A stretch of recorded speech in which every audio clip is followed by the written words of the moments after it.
అందరికీ నమస్కారం అండి. నేను మీ డాక్టర్ రాంప్రసాద్‌ని.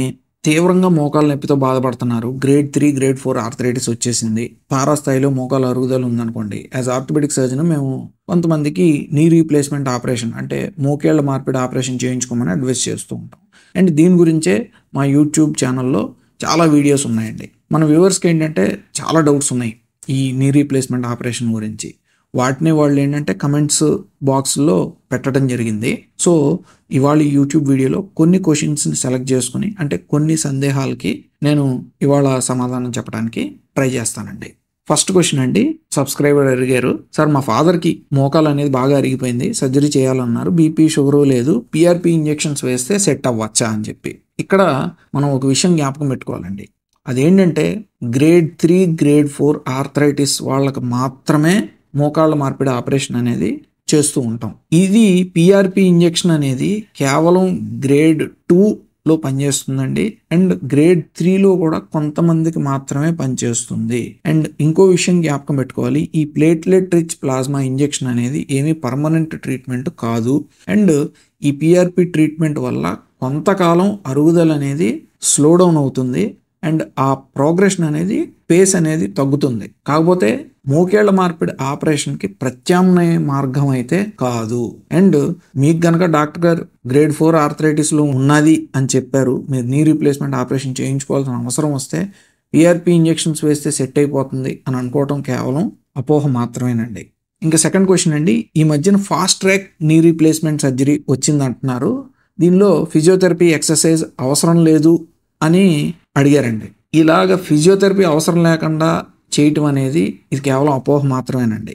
నన్ను అడిగితే ఫ్రాంక్గా ఇది ఒక మార్కెటింగ్ టెక్నిక్ మాత్రమే. ఎందుకంటే మోకాళ్ళ మార్పిడి ఆపరేషన్ తర్వాత ఫిజియోథెరపీ చేయించుకుంటేనే మీకు ఫలితం అనేది 100% వచ్చే అవకాశం అనేది ఉంటుందండి. ఇక్కడ ఫాస్ట్ ట్రాక్ నీ రీప్లేస్మెంట్ అంటే దాని అర్థం ఏంటంటే, ఫాస్ట్ ట్రాక్ అంటే మీకు పెయిన్ లెస్గా చేయటం, అంటే నొప్పి 95 నుంచి 98% వరకు నొప్పి లేకుండా చేయటం వల్ల మీరు త్వరగా ఫస్ట్ డేనే నడవగలరు. And second day or third day మీరు డిశ్చార్జ్ అయ్యే అవకాశం ఉంటుంది. అండ్ మీ రికవరీ అనేది ఫాస్ట్గా ఉంటుంది అనే మాత్రమే కానీ ఫిజియోథెరపీ అవసరం లేకుండా ఆపరేషన్ ఉంటుంది అని మాత్రం కాదండి.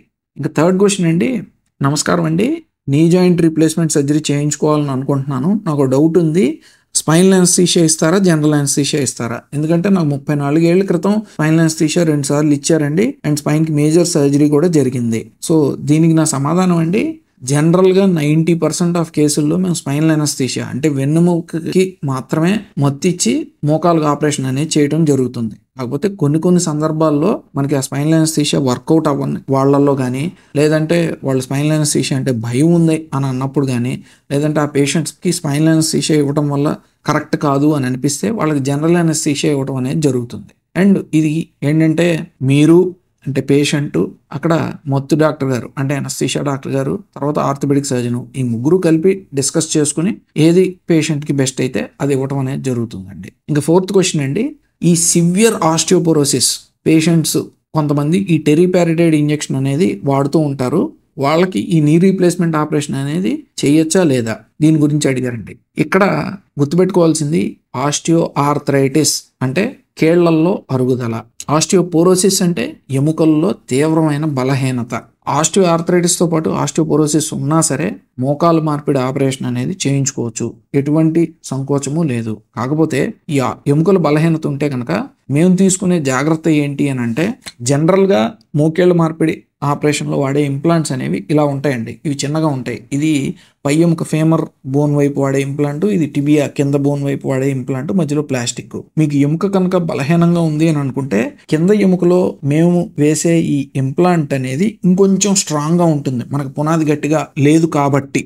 సో ఈ విధంగా ఈ కింద టిబియా స్టెమ్కి, టిబియా ఇంప్లాంట్కి ఇలా ఒక కాడలా వచ్చి, అంటే స్టెమ్ అంటామండి దీన్ని, ఇలాంటి ఇంప్లాంట్స్ అనేవి వాడటం జరుగుతుంది. సో దట్ మీకు ఎముకలో బలం లేదు అంటే పునాది గట్టిగా లేదు కాబట్టి, సో ఇలాంటి హెవీ ఇంప్లాంట్స్ అనేవి వాడటం చేస్తూ ఉంటాము. అండ్ సర్జరీ తర్వాత కూడా ఎముక బలపడటానికి ఇలాగా మీరు అడిగినట్టు టెరిపారిటైడ్ ఇంజెక్షన్స్, లేదంటే డెనిజుమాబ్ ఇంజెక్షన్స్, ఇవన్నీ కూడా ఉపయోగించడం జరుగుతుంది. బట్ రిజల్ట్స్ అనేవి 100% వీళ్ళకి వాళ్ళకి ఎముక అనేది బలహీనంగా ఉన్నా, బలంగా ఉన్నా ఫలితం అనేది ఒకలాగే ఉంటుందండి. సో, ఈ 4 క్వెషన్స్ అడిగిన వాళ్ళకి వాళ్ళ యొక్క సందేహాలని నేను నివృత్తి చేయగలిగాను అని చెప్పి భావిస్తున్నాను. సో, నెక్స్ట్ పార్ట్స్‌లో ఏంటంటే ఇంకొన్ని క్వెషన్స్ తీసుకొని దానికి సమాధానాలు చెప్పడానికి ట్రై చేస్తానండి. Thank you for watching our video.